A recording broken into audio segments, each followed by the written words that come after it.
Welcome. In this video, I will show you how to resolve Ghost Touch issue on your Motorola Razr Fold. So first of all, if you experience this issue on your outer display, it might be caused by your screen protector if you're using some. So if you are, then as a last resort, you can remove your screen protector from the outer display and replace it with the original one.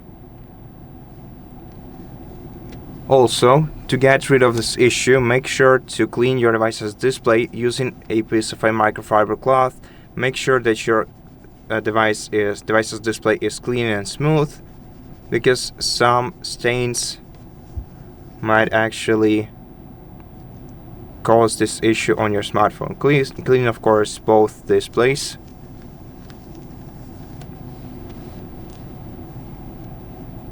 And if this doesn't help you, then let's check device's settings. First of all, very important part is going to your system update section in settings.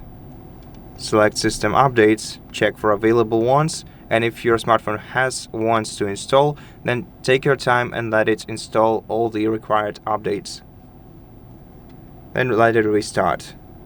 You can also restart your smartphone in order to prevent this issue right away by pressing power button and volume up key at the same time and selecting restart. Now, if the restart didn't help you, then go back to settings on your smartphone, scroll down to system, open system settings, go to reset options and reset your device's settings right here. Enter your PIN code and confirm.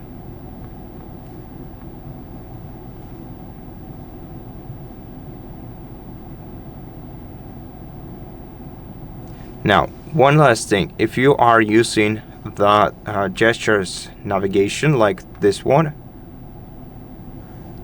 then also check the gestures menu, go to system navigation, tap the gear icon next to gesture navigation and adjust the size of your edges to make it comfortable for your usage. So you can increase the edges so you can easily grab them, but you can also decrease the edges size to give you more space on the main display. And that's pretty much everything you can do. Otherwise, in order to resolve this issue, you would have to reach out to Motorola Customer Support Service and ask for their assistance in this situation. Thank you for watching this video. If it helped you, please consider subscribing to our channel, leave us a like and a comment below, and I'll see you in the next one.